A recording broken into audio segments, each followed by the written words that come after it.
Hi Year 1, I hope you liked the special guest last night reading this story. I know Mrs Maiden loves this book and I know she really enjoyed reading it to you all as well, so I hope you enjoyed it.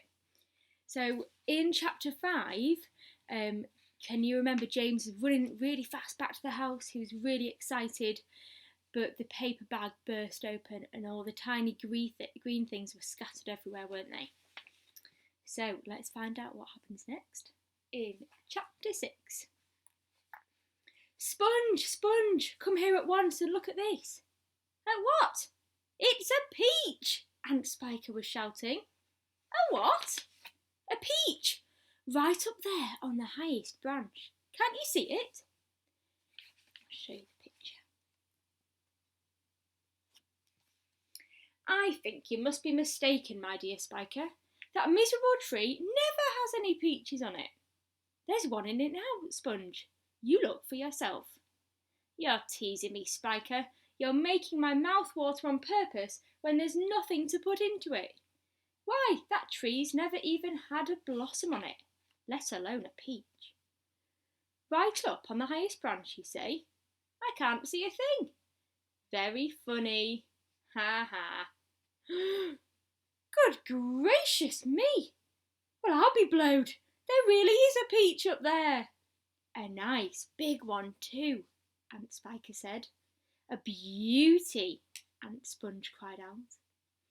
At this point, James slowly put down his chopper and turned and looked across at the two women who were standing underneath the peach tree.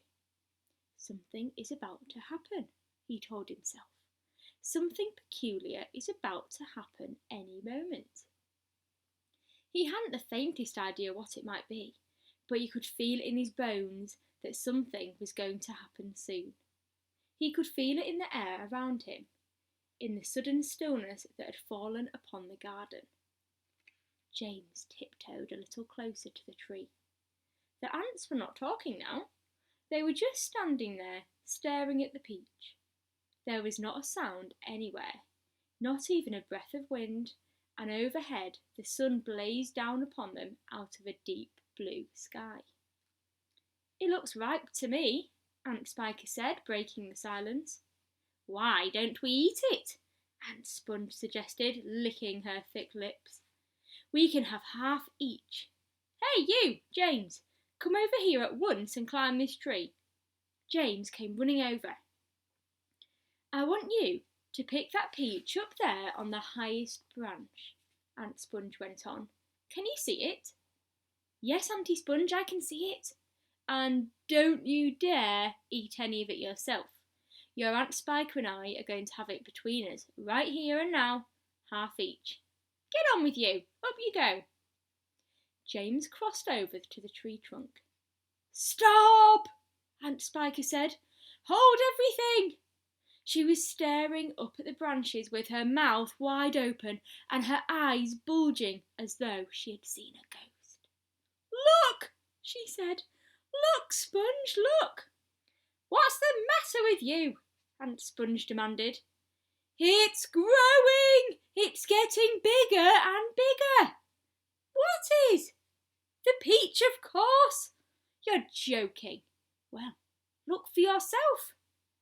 But my dear Spiker, that's perfectly ridiculous. It's impossible. That's... Now, wait just a minute. No, that can't be right. Yes, the thing really is growing. It's nearly twice as big already, Aunt Spiker shouted. It can't be true. It is true. It must be a miracle. Watch it.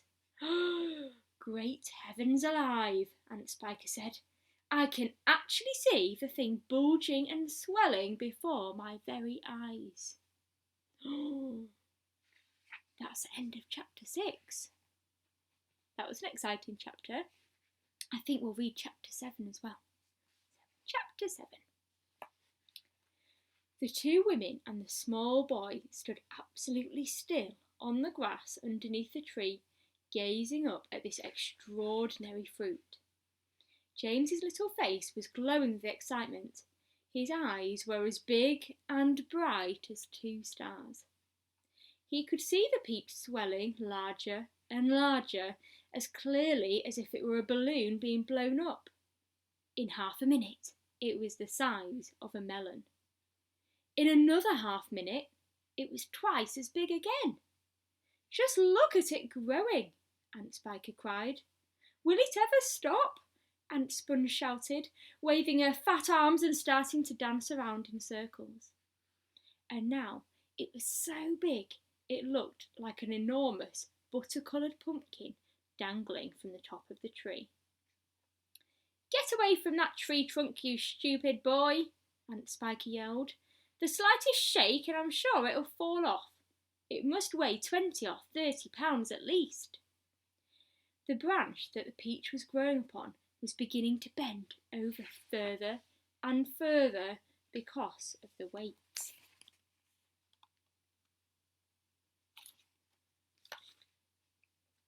Stand back, Aunt Sponge shouted. It's coming down. The branch is going to break. But the branch didn't break. It simply bent over more and more as the peach got heavier and heavier, and still it went on growing. In another minute, this mammoth fruit was as large and round and fat as Aunt Sponge herself, and probably just as heavy. It has to stop now, Aunt Spiker yelled. It can't go on forever. But it didn't stop. Soon it was the size of a small car and reached halfway to the ground. Both ants were now hopping around and round the tree, clapping their hands and shouting all sorts of silly things in their excitement. Hallelujah! Aunt Spiker shouted. What a peach! What a peach! Terrifico! Aunt Sponge cried out. Magnifico! Splendifico! And what a meal! It's still growing! I know!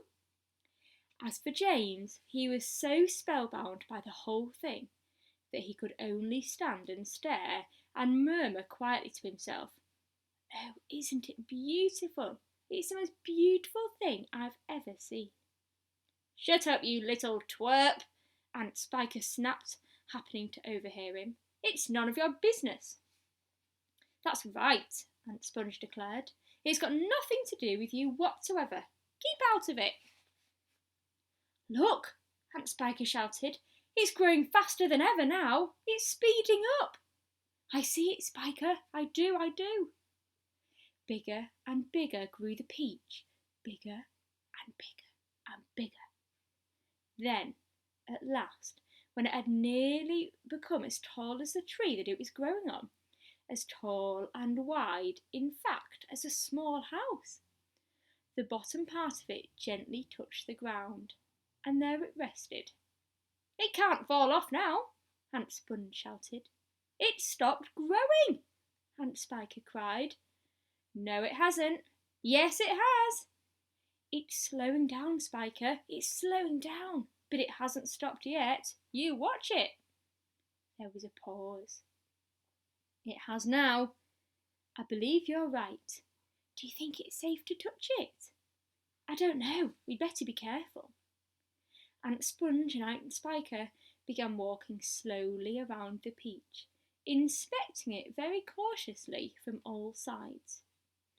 They were like a couple of hunters who had just shot an elephant and were not quite sure if it was dead or alive.